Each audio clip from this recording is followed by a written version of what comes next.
Fala, atletas amadores, beleza? Sejam bem-vindos a mais um Lobotalks aqui no canal Fala Lobo. Meu nome é Diego Ferraz, co-host desse programa maravilhoso, juntamente com meu parceiro de sempre, Rodrigo Lobo. E aí, meu amigo, tudo certo? Vamos lá! Ansioso para esse papo de hoje, Diego. Hoje Ansioso demais. Vale uma consulta hoje, né, Lobo? Ixi, já vamos sair com consulta e já com exame para fazer, Diego. Bora sair com a requisição daqui, porque, galera, ele é médico pela Faculdade de Medicina da PUC Rio Grande do Sul, com residência em otorrinolaringologia no Hospital Nossa Senhora de Lourdes, com fellow em laringe pela USP, terminando especialização em medicina do sono no Albert Einstein, atleta amador dos bons, 8 horas e 34 no Ironman, 2 vezes mundial de Ironman Kona, maratona em 2 horas e 35, cansei até aqui. Meu Deus. Dr. João Barnevitz, seja bem-vindo, meu amigo. Muito obrigado, estou super feliz aqui com o convite, admiro demais os dois. O Lobo é o meu parceiro de competições de muitos anos, meu sonho aqui é ganhar dele, um dia eu vou pagar um almoço para ele, para ver se ele deixa eu chegar um pouquinho antes do que ele. Você já ganhou várias vezes. Não, nunca me lembro, mas tudo bem. Mas é um gato e rato bom, né? É a mesma categoria, Saudável. né? Sempre é bom. No triatlo sim, mesmo? mesmo, É bom Nós disputa, temos o hein? mesmo ano. Pode marcar uma competição aí, hein? Sempre aprendi com ele a sofrer. Eu acho que uma das coisas que você postou essa semana, né? Umas fotos suas fazendo força, né? Uhum. E a gente tem muitas mensagens de pessoas falando: João, eu acho que você tem muita facilidade para correr. Não, eu não acho que eu tenho facilidade para correr. Gosto muito de correr, mas eu acho que saber correr significa saber sofrer. Né? Não adianta ter toda a técnica do mundo, mas se você não tolera sofrimento, você às vezes não tem o teu 100% de resultado no dia da prova. Né? Então, eu acho que a coisa que mais me fez gostar do triatlon de longa distância, da maratona, né? De esportes de endurance, é o aprendizado que eu tenho depois da prova, principalmente de resiliência, paciência, de ficar comigo mesmo ali 8, 9, 10 horas, né, sem conversar com ninguém, sabendo que vai ter coisa que vai dar certo, tem coisa que vai dar errado, e ter ali um plano B mental. Isso faz a gente ter um autoconhecimento muito bom, né? Eu sempre falo que se a pessoa tiver condições de fazer um Ironman um dia, vale a pena por questões de autoconhecimento. E a gente sabe, não só Ironman, uma maratona, por exemplo, né? A gente faz um paralelo sempre desses esporte que a gente precisa se conectar, tá 100% presente, mas sem descuidar do ambiente, muito parecido com o mindfulness, né? Exato. Que de fato a presença com o olhar e a conexão com o ambiente, né? Então, puta escola, né? Exato. Um suspeito para falar sobre isso. Exatamente. Cabe um podcast só sobre isso. E a ideia hoje, falar com o Dr. João aqui, é falar do impacto do sono e da respiração na performance esportiva. A gente fala muito sobre treinamento, sobre performance aqui. E para a gente começando com a respiração, assim, uma coisa que a gente recebe muito aqui, né, Lobo, da questão do treinamento, é a pessoa começar a correr e, eu comecei a correr e já começa a ficar ofegante. Então, existe um jeito certo de respirar? Existe uma técnica secreta e uma melhor forma para respirar nos esportes de endurance? E também a relação da intensidade com o fluxo respiratório, né? Onde as pessoas, principalmente quem começa, sofre muito com isso, porque sai do 0 para o 100 e acha que às vezes está respirando errado, e às vezes não é bem assim, né? Mas a gente quer entender essa relação, se existe o respirar certo e como que a gente pode tentar driblar isso também. Tá. Na verdade, fisiologicamente falando, a respiração correta é uma respiração nasal, tá? Então, quando a gente está em repouso aqui conversando, em exercícios extremamente leves, ali o Z1, né? Que é o famoso, assim, consigo conversar enquanto eu estou correndo, né? A respiração deveria ser exclusivamente nasal. Por quê? Porque se você abrir a boca, passa muito mais ar do que por aqui, né? Mas dentro das narinas existem estruturas chamadas cornetos. Tem os cornetos inferiores, médios e superiores. E os cornetos nasais são estruturas que aquecem, filtram e umidificam o ar. Então, o ar inalado pelo nariz chega a uma qualidade muito maior para o pulmão quando vem, né, então, inalado pelo nariz e não pela boca. Então, o ar que vem pela boca, ele vem mais ressecado, mais frio, acaba irritando a faringe, dando até, às vezes, irritações de garganta, né? Então, de repouso, respiração exclusivamente nasal. Dormindo, respiração nasal. Não se... Ah, mas eu durmo um pouco de boca aberta. Tudo bem, você dormir de boca aberta porque relaxou um pouco a musculatura, babou um pouco no travesseiro, ali não tem galho. Mas a tua respiração, ela deve ser nasal. Você pode ficar de boca aberta, mas mesmo assim puxar mais ar pelo nariz do que pela boca, né? Então, assim, quando a gente está correndo, então dá para começar muito leve com uma respiração nasal, mas quando a gente vai evoluindo no esforço do exercício, é normal fazer uma respiração oronasal. Ela é não é unilateral, digamos assim, né? Não é exclusivamente mais nasal, então você pode puxar o ar pela boca. Não tem problema nenhum, tá? Porque você quer mais oxigênio. E aí não dá tempo de você ficar de boca fechada, porque o ar pelo nariz ele tem um pouco de mais de resistência, né? E é essa resistência que dá tempo de aquecer, filtrar e umidificar o ar, né? No momento do exercício, você quer mais livre demanda de oxigênio, né? Troca gasosa. Então é normal você abrir a boca e respirar oronasal. Então não tem problema de você correr respirando pela boca e pelo nariz. Zero problema.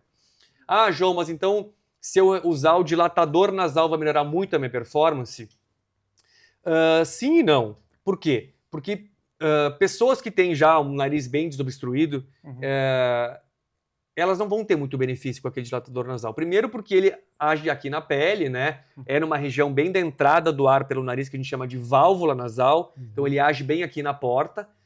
Lógico que se todo mundo apertar aqui um pouquinho as bochechas para o lado, vai sentir, nossa, acho que está vindo um pouquinho mais ar. Mas com o suor, ele vai descolando, né? E não tem nenhum benefício a longo prazo. É literalmente naquele momento que você estiver usando, tá? Ele não é um remédio, ele não tem uma indicação de usar, tá? É mais uma sensação de que o ar também está entrando um pouco mais, tá?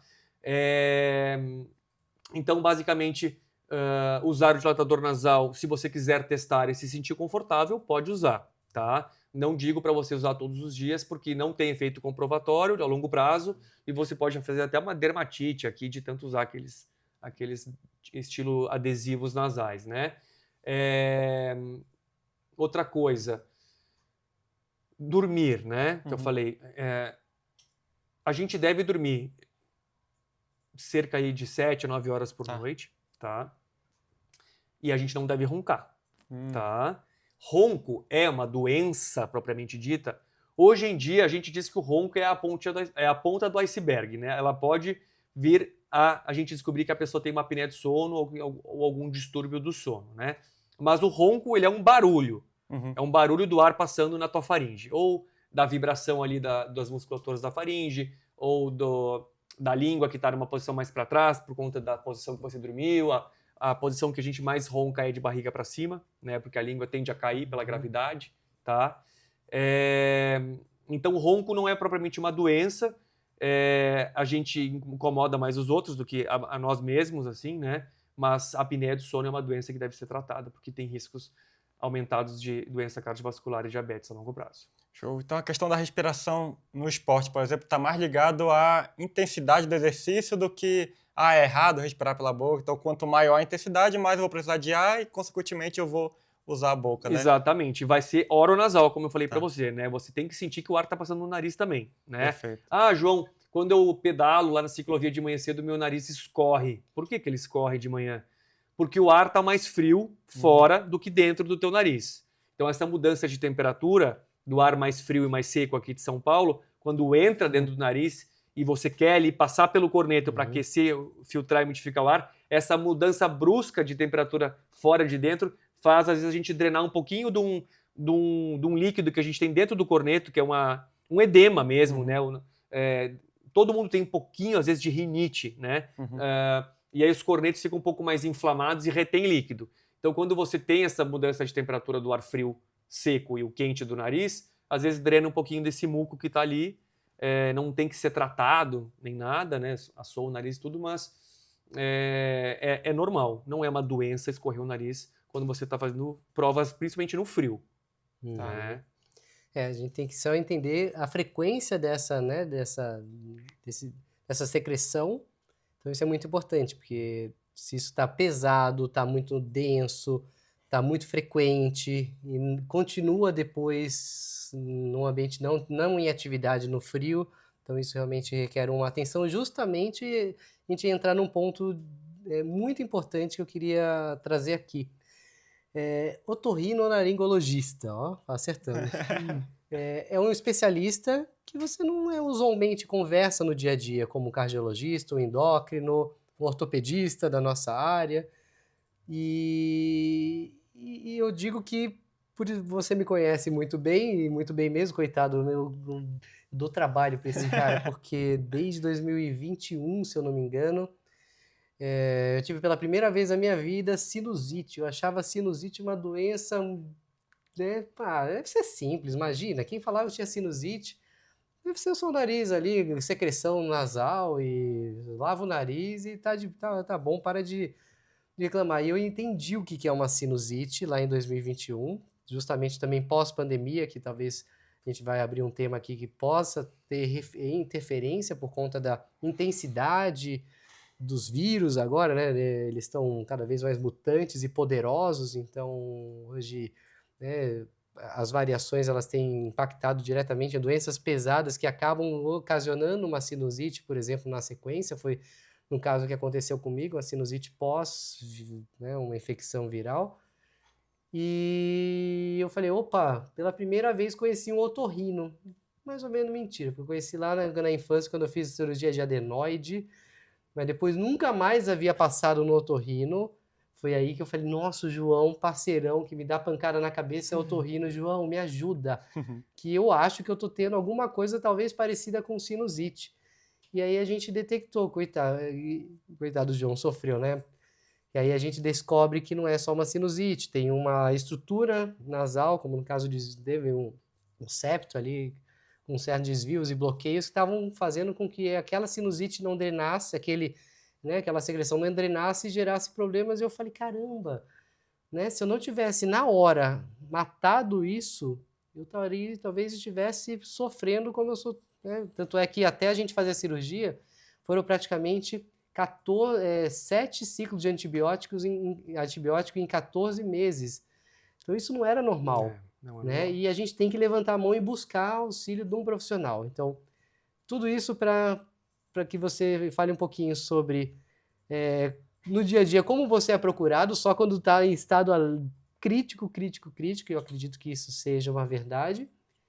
E também sobre essas limitações que a gente, essas limitações silenciosas que a gente não percebe que está sofrendo com uma doença respiratória e quando vai ver é um problema bem sério, que é um quadro infeccioso em alguns casos também, né? Sim. Eu só vou voltar à pergunta do Diego que eu esqueci de responder, que é da respiração nasal. Tá. Não existe um jeito certo de respirar no sentido assim, respira em 2 segundos, retém em 2 segundos, exala em 2 segundos, né? Quando a gente faz yoga, meditação, existem exercícios respiratórios, né? Isso não deve ser feito na prova, tá? Você vai respirar conforme o teu corpo está exigindo que você respire. Natural. Esse é o correto, tá? Então é muito importante, rapidinho, mais uma vez interrompendo, cuidado com aquelas dicas, né, que a gente recebe de não profissionais de internet, até de repente perguntar para o seu treinador que ele não conhece sobre isso, ele não tem fundamentação técnica científica para te recomendar. Então, cuidado com 3x1, 2x1, coordenar 4x1, com a passada 4x2. Exato. Cuidado com isso, muito importante, João. Na corrida não tem esse tempo, né, de inspiração, retenção de ar e expiração. Você vai conforme o teu corpo está exigindo a demanda de oxigênio, né? Inclusive, a pessoa que está começando a correr, até quando começa a fazer treinos de tiro e ali começa a dar aquela dorzinha de respiração, porque também tem toda uma musculatura envolvida na tua respiração. Então o músculo ele também tem que entender que existem determinados momentos que ele vai ter que fazer mais força para inspirar e para expirar. Por exemplo, o asmático, ele não é que ele não consegue puxar o ar, ele não consegue exalar 100% do ar, ele retém um pouco de ar. Então tem todas essas nuances na respiração, mas para não deixar o pessoal confuso respirem conforme o teu corpo está te pedindo, né? Mas assim, está em repouso, boca fechada. Tá comendo de boca aberta o dia inteiro, fala tá parado e tá de boca aberta na frente das pessoas, isso não é normal. O bom seria procurar por que a pessoa, por que ela não está respirando pelo nariz. Em relação a ser otorrino, né? Geralmente as pessoas que me procuram do esporte, elas estão começando a ter infecções de repetição, né? Não é uma coisa preventiva, né? O que eu vejo no esporte de alto rendimento, e eu digo atletas de alto rendimento profissional, mas eu acho que hoje existe uma categoria de amadores de alto rendimento que levam o esporte extremamente a sério. Que buscam performance. Que buscam performance, eu não diria gastar o dinheiro, mas desprende dinheiro nisso, porque está preocupado na qualidade de vida, no melhor tênis, no melhor médico, no melhor nutricionista, no melhor suplemento, né? Então ele quer tudo aquilo ali. Então, hoje em dia, o atleta geralmente ele vai no médico do esporte, faz o check-up, né? E às vezes o médico do esporte me encaminha, né? Ou por distúrbios de respiração, infecções de via aérea superior, que a gente fala. Então, a gente divide a via aérea em superior e inferior. A via aérea superior é da laringe para cima e a via aérea inferior é da laringe para baixo, tá? Então, eu cuido de via aérea superior. Então, pessoas que estão tendo amidalite de repetição, sinusite de repetição, ou a rinite está incomodando demais, né? Ou a pessoa nada e está com problema de ouvido. Então, geralmente, ela é assim que as pessoas veem. O que eu vejo muito no consultório é que quando a pessoa vai para uma prova mais desgastante, digo, meio Ironman, maratonas, Ironman, meia maratona, elas começam a ficar mais doentes, né? Porque aquela rinitezinha que ela tinha não incomodava ele, porque ele não tinha um desgaste físico muito grande ao longo do dia. Então, ele tinha lá uma sinusite por ano, 1 a cada 2 anos, e nem lembrava que tinha tomado antibiótico no último ano. Só que agora que ele quer ir bem na prova, e ele tem que equilibrar a rotina de vida com trabalho e treino, né? Ele começa a se privar de dormir, porque ele acha que eu quero treinar, eu quero ir bem na prova, eu preciso treinar.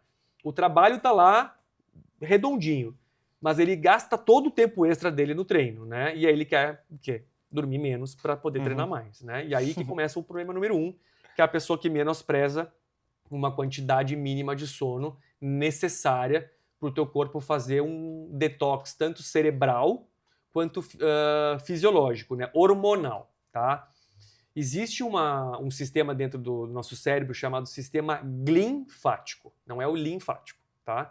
O sistema linfático, ele leva de 6 a 7 horas para fazer essa limpeza cerebral. Tudo que a gente reteve de informação e jogou os metabólitos fora, o lixo eletrônico do e-mail ali, toda essa varredura, ele tem no mínimo 6 horas para conseguir terminar esse serviço. Então, se você não faz isso, você não fez um detox cerebral, tá? Cada vez que o Lobo passa um treino para um aluno, ele vai ter um aprendizado muscular, neuromuscular ali, tá? E a gente consolida a memória no sono, tá? Se você faz um treino extremamente difícil hoje de manhã e hoje à noite você não vai dormir porque você tem um evento e você vai dormir 4, 5 horas, você não vai reter 100% dessa memória neuromuscular do exercício de hoje. Então você precisa da noite de sono de hoje para consolidar o que você aprendeu hoje, tá? E a gente tem basicamente 2 lugares que a gente retém a memória. Uma que a gente chama de hipocampo, que é a memória mais... que é o HD do teu celular ali, que tem... Quando você compra um celular, tem 128 GB de memória, memória RAM, desculpa. É ali no hipocampo que é a memória RAM, tá? Só que depois que a gente quer consolidar para uma memória mais de longo prazo, a gente vai para esse córtex pré-frontal aqui. Então, transfere de um lugar para o outro. E é no sono também que a gente faz isso, tá? E aí a gente associa com o que a gente aprendeu antes, né? Então, uma criança, para ir bem na escola, ela tem que dormir bem, tá?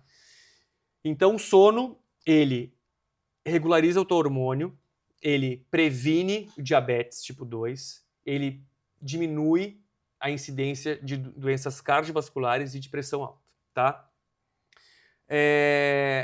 Então, a pessoa que vai treinar muito, ele acaba privando um pouco de sono e, muitas vezes, um nariz muito tampado, muito obstruído, aí um desvio de septo, o corneto, que tem a função dele, mas às vezes ele tem ele fica hipertrófico dentro das narinas, ele ocupa um espaço tão grande que ele mais obstrui a passagem do ar do que ele filtra, umidifica e aquece o ar, né? Então ele entope tanto o nariz que não ventila muito bem os seios da face. Então, eu sempre falo para meus pacientes o seguinte: se o nosso crânio fosse um osso maciço, a nossa cabeça ia pesar 20 quilos. Então, para deixar o nosso crânio mais leve, nós temos cavidades dentro do crânio, que são os seios da face. São cavidades cheias de ar. O ar entra por aqui, ele circula no seio maxilar, nos seios etimoidais, seio frontal, todo de um lado. Narina esquerda para um lado, narina direita para o outro lado. Então, se uma narina é mais bloqueada do que a outra, tende-se a ter doenças dos seios da face do lado da narina mais tampada, tá?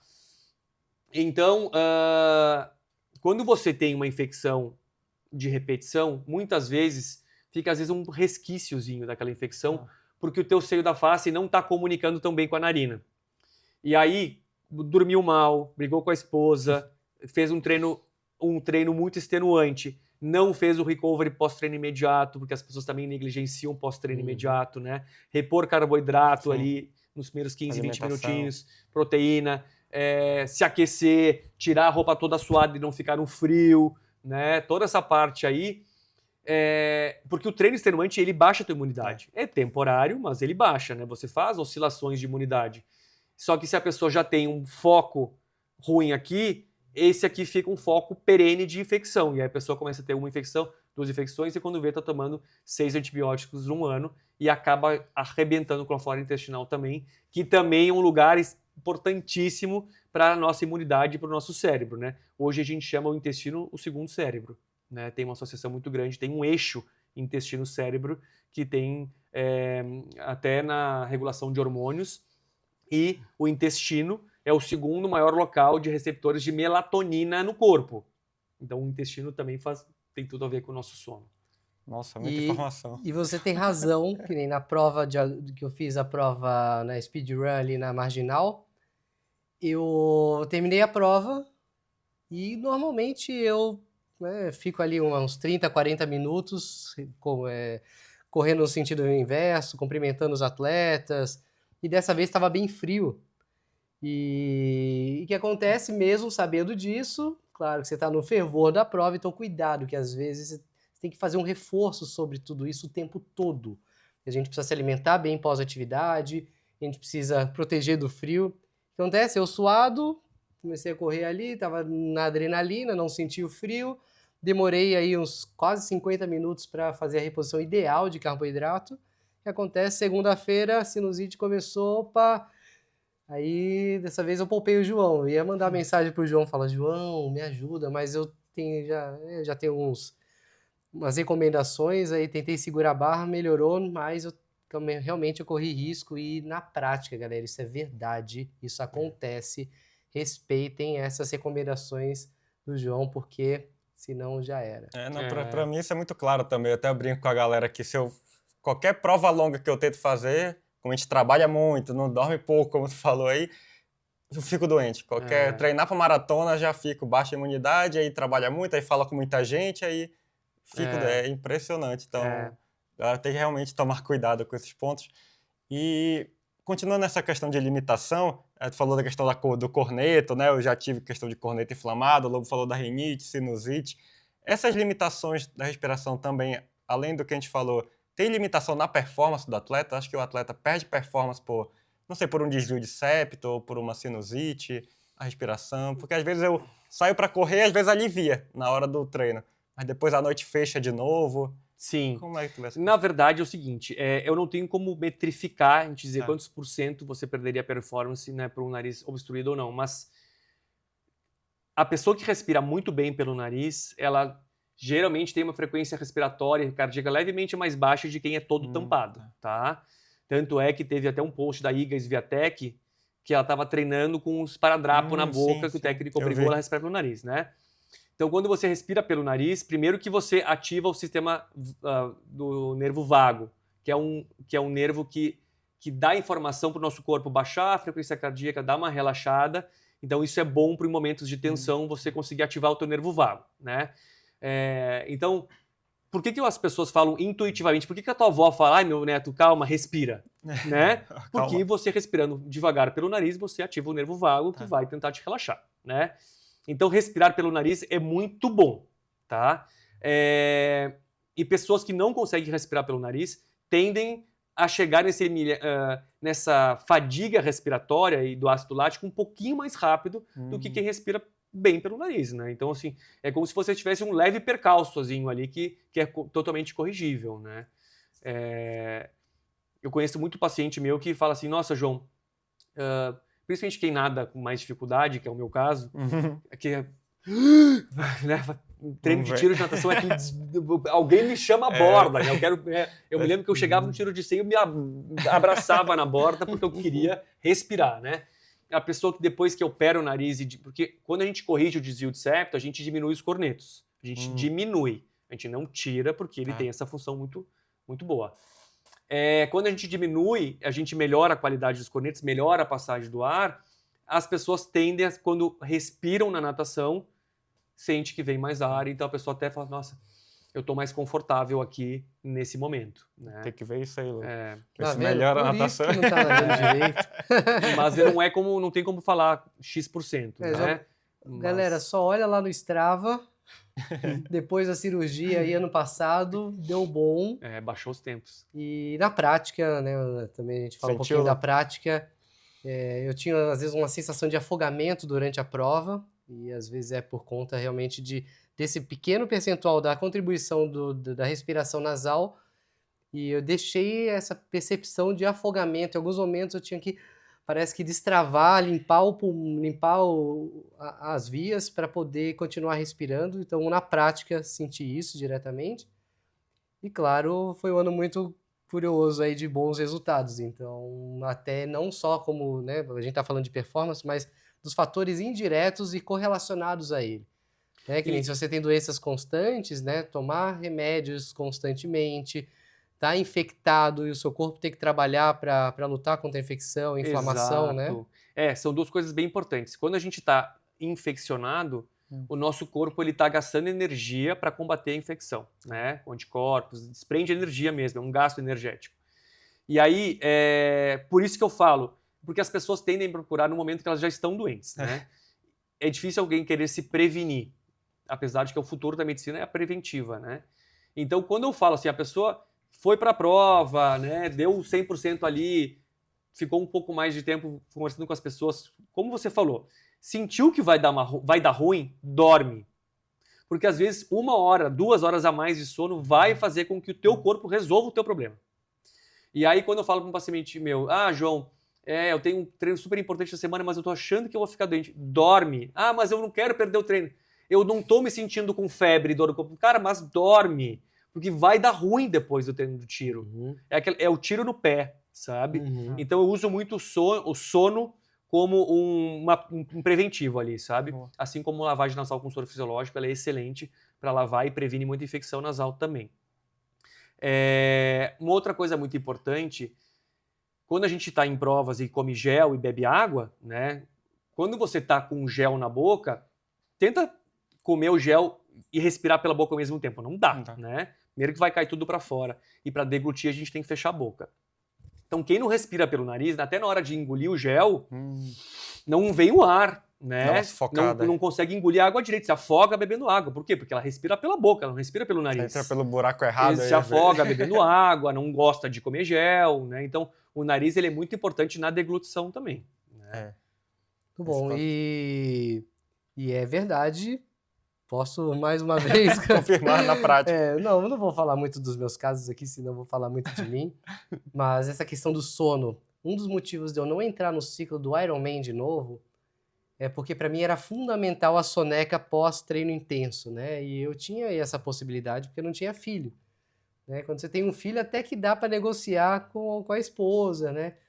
Mas depois que nasceu a Lana, uma das coisas que eu sinto mais falta como contribuidor para boa performance e para me sentir bem também ao longo do dia, é a soneca, principalmente no fim de semana, que a gente faz os treinos mais longos e intensos. Então, isso também é importante, como ele falou, até para definir a sua meta. Se você está num momento da sua configuração de vida que não é possível fazer a soneca ou dormir bem, porque sempre tem, né, no caso eu agora, a gente está em momentos assim, porque tem dias que estão ótimos, tudo bem, os dois dormem muito bem, e a gente às vezes fica em estado de prontidão e vigília, achando que, putz, né, será que vai dar bom? E a qualidade do sono, ela também é prejudicada, além da falta de soneca, o dia a dia do sono por conta né, da configuração familiar. E às vezes um problema no trabalho também, que a cabeça, se você está muito estressado, a qualidade, mesmo você dormindo boas horas de sono, a qualidade não está tão boa por conta de um momento no trabalho delicado, um momento familiar delicado. Então, a tomada de decisão da sua prova e da característica dos seus treinos é fundamental. E isso alinhar com o treinador para também tirar a expectativa, porque às vezes você dá pancada realmente, né? Como você falou do tiro no pé. Você dá pancada num corpo cansado, não vale a pena. Não absorve. A gente só regride. Então Exato. não vale mesmo a pena. Então, se não dá para dormir, se não dá para fazer a gente não tem condições ali de fazer ali o script, né, todas as recomendações de forma bem redondinha e aplicada, avalia a quantidade e a qualidade da inserção da atividade física no seu dia a dia, né? É bem interessante que você falou da soneca. A soneca é boa, muito boa para muita gente, mas pode ser um tiro no pé para outras pessoas. Por que eu digo isso? Tem pessoas que têm insônia à noite. E aí você dar uma soneca de 1 hora para aquela pessoa vai prejudicar demais o sono à noite, né? Então, assim, a gente dorme basicamente por 2 grandes motivos. Um que a gente chama de pressão do sono, que é uma substância chamada adenosina, que a gente vai acumulando ao longo do dia e vai dando essa pressão, que vai te dar aquele cansaço à noite para você dormir. E a adenosina, ela está extremamente ligada ao ATP, que é o que a gente produz quando a gente gasta energia. Então, quanto mais a gente gasta energia, mais pressão de sono a gente vai ter. Por que o idoso não dorme direito? Porque ele não gasta energia, ele fica em casa o dia inteiro sentado e não gasta energia. Então ele tem menos adenosina, ou seja, tem menos pressão de sono. O segundo, o nosso relógio biológico, que é o famoso ritmo circadiano, que o corpo entende que final de tarde, vai pôr do sol, vamos começar a produzir melatonina, que é o hormônio do sono, estamos nos direcionando a dormir, quero dormir, vamos relaxar, e você entra no modo sono do teu próprio corpo, né? Então, quando a pessoa consegue ter tempo de fazer uma soneca de 40 minutinhos pós-almoço ali, ou pós-treino, porque se for no sábado, não precisa ser pós-almoço, você chegou em casa às 10 da manhã, tá extremamente cansado e quer dormir 40 minutinhos, maravilhoso. Isso é ótimo para você ter essa memória neuromuscular do treino, é maravilhoso para você ter esse aprendizado motor. Crianças que não dormem bem à noite, então na escolinha lá, competitivo, querem ir para um time, né, para a equipe titular do time, criança que não dorme não aprende, tá? Então, habilidades motoras são essenciais um sono bom, tá? Geralmente é um sono profundo ali que a gente adquire essa memória mais motora, tá? Que mais? Então tá. Pessoas que têm tempo e conseguem dormir à noite, a soneca ela é maravilhosa. Mas se você perguntar, João, o que é melhor eu dormir? 1 hora de soneca e mais 5 horas da noite ou tentar dormir 6 horas da noite? Eu prefiro que você tente dormir no mínimo 6 da noite, tá? O ideal é de 7 a 9. Como eu falei, por conta desse sistema linfático. Uma outra coisa que é bem legal é que existem alunos teus que treinam de manhã cedo e tem alunos que treinam no final de tarde, né? Por questões de logística familiar ou até por questões de eu me sinto melhor treinando à noite. Existe um teste chamado cronotipo, que se você quiser aplicar em todos os seus alunos, você baixa da internet e você vê se a pessoa é mais matutina ou vespertina. Então, existem pessoas que se dão melhor treinando à noite do que pessoas de manhã. Então, deixa dormir mais de manhã e treinar à noite do que mandar a pessoa acordar às 4 e chegar lá toda cansada e arrebentada de manhã. Então, é bom você entender que perfil de atleta essa pessoa é. Se ela é mais matutina ou se ela é mais vespertina. Isso aí é genético, tá? Isso aí você responde o questionário e você vai descobrir. Então, é isso. Assim, na verdade, rotina familiar é muito difícil, né? Levar a criança para a escola, entender que a criança tem que dormir e você tem que colocar para dormir e você não dormiu direito porque o filho não acordou à noite. Então, a gente tem que entender que atleta amador, que tem outras obrigações ali, ele acaba não priorizando o sono e acaba, como eu falo, assim, prejudicando demais na performance, né? É porque a pessoa é um só, na verdade, né? A gente vê muita questão, quero treinar mais, mas não é só treinar mais, né? Tem que Exato. descansar mais também, tem que dormir mais. É, A pessoa que dorme é a mesma que treina, é a mesma que trabalha, é a mesma que cuida da família, então tem que ver todo esse conjunto para ver se tem condições de botar mais intensidade ou mais treinos ali, né, Lu? Exatamente. E eu vou dizer que eu nunca me preocupei realmente com sono. E imagina, quando tinha Instagram e era mais jovem, né? Galera, pô, mas como assim? Não dormiu, dorme direito. Energia pra caramba. E a gente hoje em dia, além de tudo, além das preocupações, a gente tem outros concorrentes do sono, né? Por isso que a gente fala na tal de higiene do sono. Então a gente sabe que em alguns casos, mesmo com a cabeça cheia, o filho dormindo, a gente também, além disso, perde oportunidade porque fica na tela, porque ingere, né, cafeína ao longo da tarde, porque está estressado e quer se manter come muito acordado doce à noite, né? e vira um círculo vicioso. Então, para a gente começar a encerrar sobre o tema sono, que daria para a gente falar, claro, muito, imagina, você está estudando pra caramba e a gente vai dar uma pincelada sobre os temas que têm mais relacionados ao nosso dia a dia. Higiene do sono, mesmo que as pessoas já saibam algumas coisas, você tem como, sei lá, quais são os 5 principais... Alguns pilares importantes aí, né? mais importantes para a gente ter um sono reparador?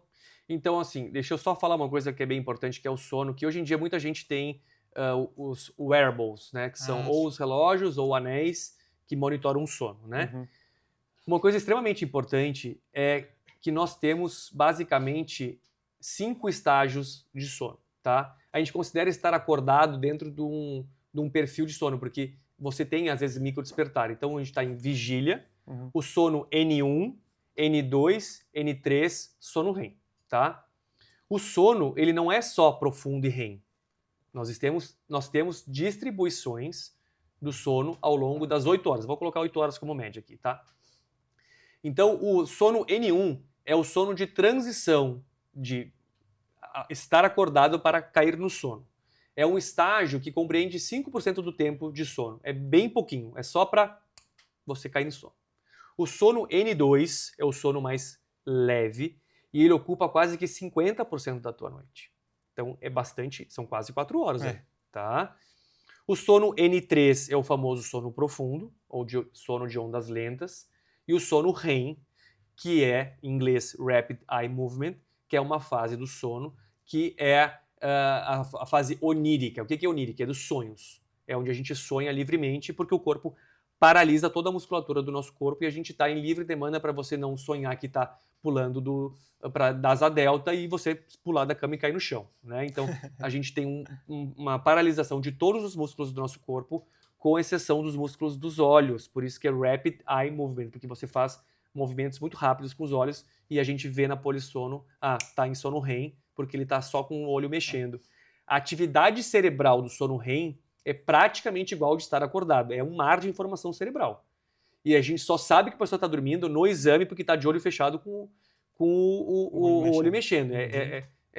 Neurologicamente falando, as ondas cerebrais são praticamente iguais, tá? Então, quando você priva uma pessoa de acordar 1 hora mais cedo, o que acontece com ela? O sono REM, ele é mais prevalente, ele ocupa mais tempo na segunda metade da noite. O que é isso? Dormiu às 10 da noite e acordou às 6 da manhã, 8 horas de sono. É entre as 2 da manhã e as 6 da manhã que ele vai ter mais sono REM.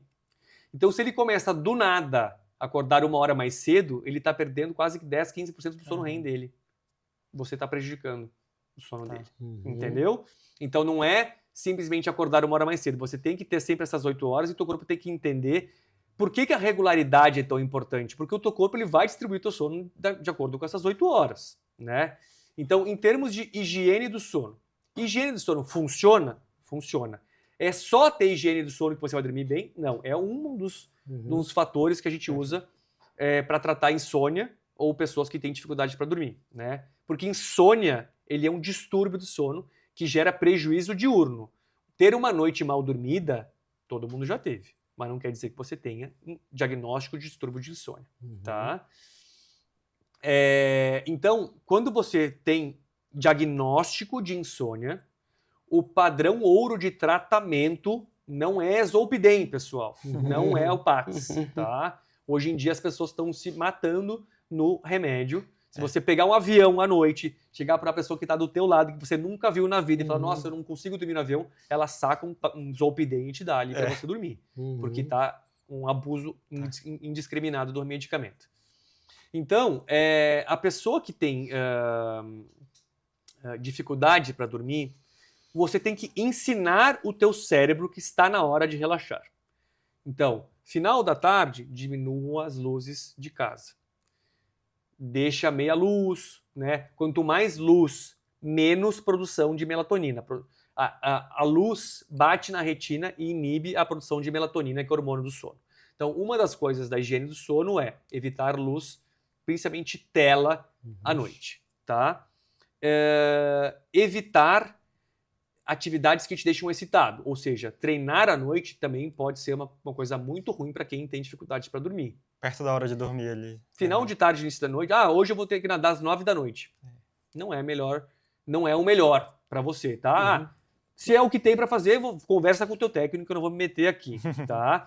Mas se essa pessoa, pelo menos, conseguir, vai dormir mais tarde, mas vai dormir até mais tarde, outro dia de manhã, então compensou ali as 8 horas de sono, né? Mas não é bom atividades que te acelerem à noite.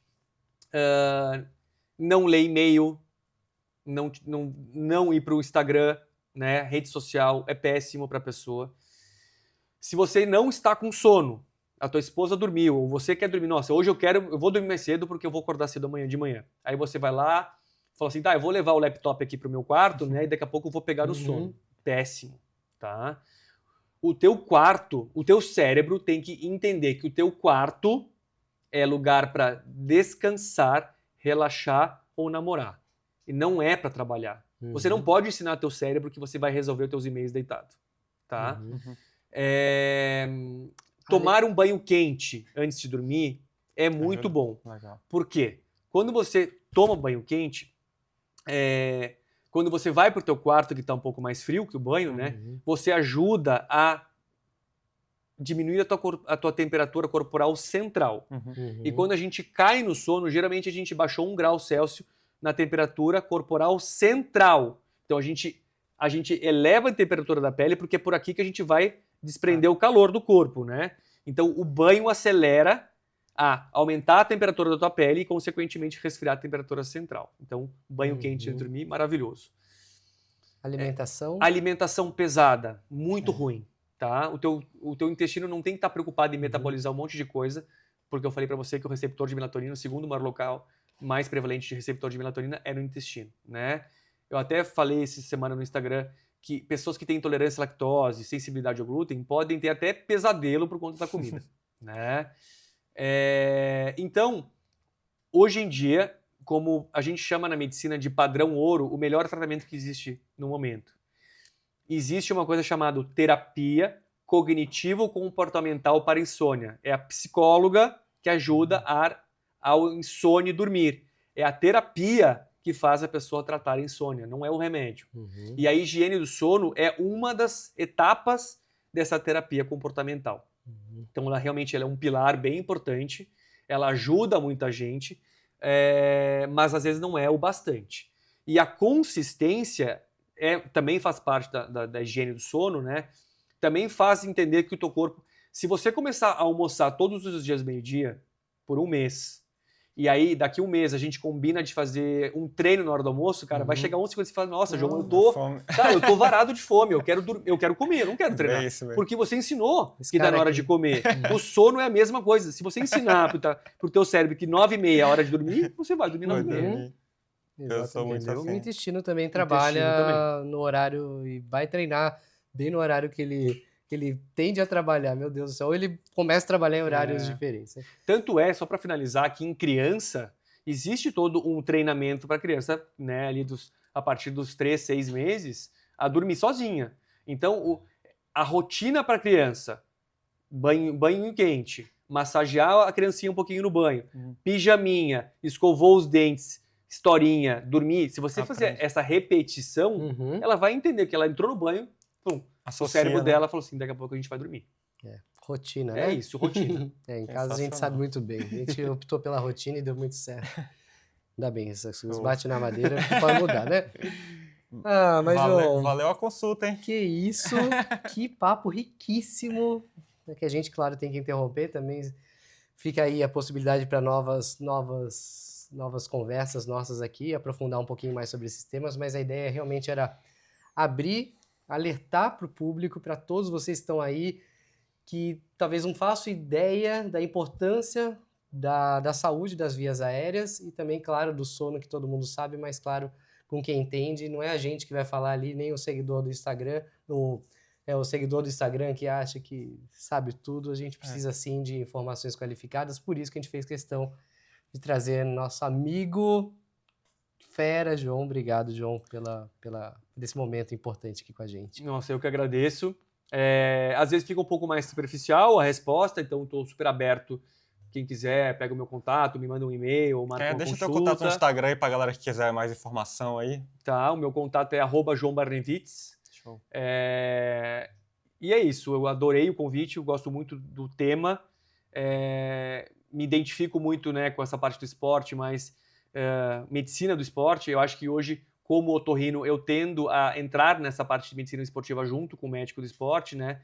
Porque é isso, hoje em dia a gente não quer que o atleta no dia da prova esteja doente porque, enfim, está com sinusite de repetição e ele vai chegar no dia da prova doente, né? Conheço bem isso. Não vale a pena. Por favor, não faça isso, tá? Inclusive, semana que vem eu vou passar urgente com ele, porque não adianta só consulta online, em alguns casos sim, mas agora ele vai ter que passar cano lá para ver o que tá rolando lá dentro. Acho que eu vou contigo lá, Lobo.